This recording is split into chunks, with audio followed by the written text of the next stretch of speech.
Hello students, welcome to my mathematics queen YouTube channel. இந்த வீடியோவில் நம்ம என்ன பார்க்க போகிறோம் அப்படின்னாக்கா 12th standard maths chapter 2 complex நம்பர்ஸில் எக்ஸசைஸ் 2.4ல் ஃபஸ்ட்டு கொஷினில் இருக்கிற செகண்ட் சப்டிவிஷன் தான் பார்க்க போகிறோம். அதாவது ஒரு மேலே ஒரு காம்ப்ளெக்ஸ் நம்பர் கொடுத்துருக்காங்க, கீழே ஒரு காம்ப்ளெக்ஸ் நம்பர் கொடுத்துருக்காங்க, ஃப்ராக்ஷன் ஃபார்மெட்டில் கொடுத்துருக்காங்க. இதை நம்ம ரெக்டாங்குலர் ஃபார்முக்கு கன்வெர்ட் பண்ணணும். ரெக்டாங்குலர் ஃபார்ம் அப்படின்னா என்ன அர்த்தம்னாக்க எக்ஸ் ப்ளஸ் ஐஒய் ஃபார்மெட்டுக்கு நம்ம இந்த காம்ப்ளெக்ஸ் நம்பரை இந்த ஃப்ராக்ஷன் ஆஃப் காம்ப்ளெக்ஸ் நம்பர்ஸை நம்ம கன்வெர்ட் பண்ணணும். சரியா? இதுதான் நமக்கு கொஷினில் கேட்டிருக்காங்க. இப்போ பாருங்கள், இப்போ இதுக்கு நம்ம என்ன ப்ரொசீஜர் அப்படின்னாக்க டினாமினேட்டரில் இருக்கிற இந்த காம்ப்ளெக்ஸ் நம்பரை நம்ம ரிமூவ் பண்ணணும். எப்படி ரிமூவ் பண்ணணும் அப்படின்னாக்க இந்த டினாமினேட்டரில் 6 + 2y ஒரு காம்ப்ளெக்ஸ் நம்பர் இருக்கா, இதோட காஞ்சுகேட்டால் மேலேயும் கீழேயும் மல்டிப்ளை பண்ணுங்கள்.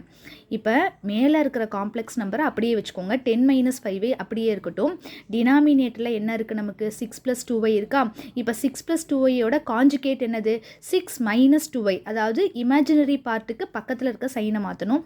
ஸோ 6 - 2y இதை நம்ம மேலேயும் கீழேயும் மல்டிப்ளை பண்ணணும். இப்படி நம்ம மல்டிப்ளை பண்ணிட்டோம் அப்படின்னாக்க டினாமினேட்டரில் நமக்கு ரியல் நம்பராக கன்வெர்ட் ஆகிடும். அதுக்கப்புறம் நம்ம சம் போடுறது ஈஸி. சரியா?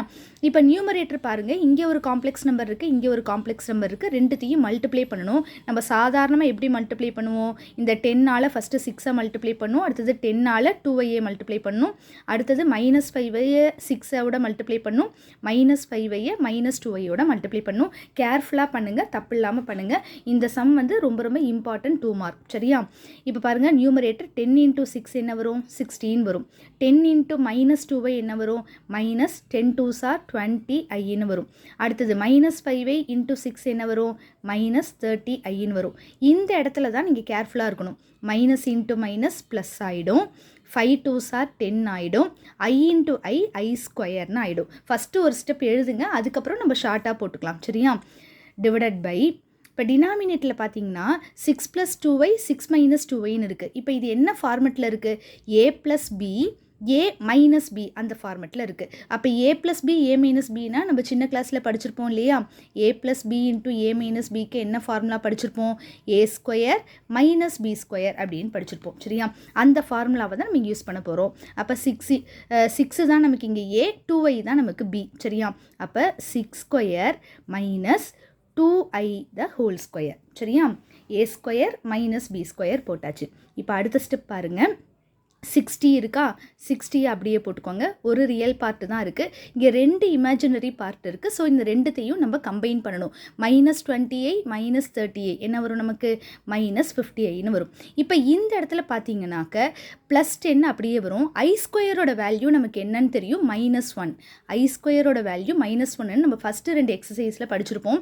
ஸோ இந்த -1 இதை சப்ஸ்டியூட் பண்ணும்போது நமக்கு இந்த 10i² என்னவா மாறிடும், -10ன்னு மாறிடும். டிவைடட் பை 6² என்ன வரும், நமக்கு 36 வரும். மைனஸ் இந்த 2வையும் ஸ்கொயர் பண்ணணும், ஐயையும் ஸ்கொயர் பண்ணணும். கேர்ஃபுல்லாக பண்ணுங்கள். 2வை ஸ்கொயர் பண்ணால் நமக்கு 4ன்னு வந்துடும், ஐயை ஸ்கொயர் பண்ணால் i²ன்னு வரும். i² வேல்யூ இப்போ தானே நம்ம -1ன்னு பார்த்தோம். இந்த -1ம் இங்கே இருக்கிற மைனஸும் சேர்த்து நமக்கு என்ன ஆகிடும், ப்ளஸ்ஸாக மாறிடும். புரிஞ்சுதா உங்களுக்கு, கிளியரா? ஸோ 36 + 4 அப்படின்னு வந்துடும். இப்போ நம்ம நியூமரேட்டரையும் டினாமினேட்டரையும் சிம்பிளிஃபை பண்ணுவோம். 60 ஒரு ரியல் பார்ட்டு, -10 ஒரு ரியல் பார்ட்டு. ரியல் பார்ட்டோட சேர்க்கணும். 60 - 10 என்ன வரும், 15 வரும். ஒரே ஒரு இமேஜினரி பார்ட் தான் இருக்குது, -50i டிவைடட் பை 36 + 4 என்ன வரும், நமக்கு 40ன்னு வந்துடும். ஓகேவா? ஸோ 36 + 4 40 வந்துடுது. அவ்வளோதான். இப்போ நம்மளோட எய்ம் என்னென்னா டினாமினேட்டரில் காம்ப்ளெக்ஸ் நம்பர் இருக்கக்கூடாது. அப்படி காம்ப்ளெக்ஸ் நம்பர் இருந்ததுன்னா நம்ம ரெக்டாங்குலர் ஃபார்முக்கு கன்வெர்ட் பண்ண முடியாது. அதனால டினாமினேட்டரில் இருக்க காம்ப்ளெக்ஸ் நம்பர்னால் நம்ம ரிமூவ் பண்ணணும். அதுக்கு என்ன ப்ரொசீஜர், அந்த காம்ப்ளெக்ஸ் நம்பரோட காஞ்சுகேட்டால் நியூமரேட்டரை டினாமினேட்டரை மல்டிப்ளை பண்ணிட்டீங்கன்னா இந்த மாதிரி நமக்கு இப்போ டினாமினேட்டரில் வெறும் ரியல் நம்பர் மட்டும் கிடச்சிருச்சு பாருங்கள். ஸோ இதுதான் நமக்கு ரூல். இப்போ அடுத்த ஸ்டெப் நம்ம என்ன பண்ணணும்னா, இப்படி நீங்கள் ஸ்ப்ளிட் பண்ணிக்கோங்க. ஸ்ப்ளிட் பண்ணும்போது 50/14 வந்துருமா. அப்போ ஒரு 0 கேன்சல் ஆகும்போது 5/4 அப்படின்னு கிடச்சிரும். மைனஸ் இங்கேயும் 50/14 வந்துருமா. இப்போ இங்கேயும் 5/4ன்னு போட்டு i அப்படின்னு வந்துடும். இப்போ இந்த ரெண்டுத்துலேயுமே 5/4 காமனாக இருக்கிறதுனால 5/4 நீங்கள் காமனாக எடுத்துகிட்டு 1 - i அப்படின்னு போட்டுக்கலாம். ஸோ இதுதான் நமக்கு ஃபைனல் ஆன்சர். Thank you students.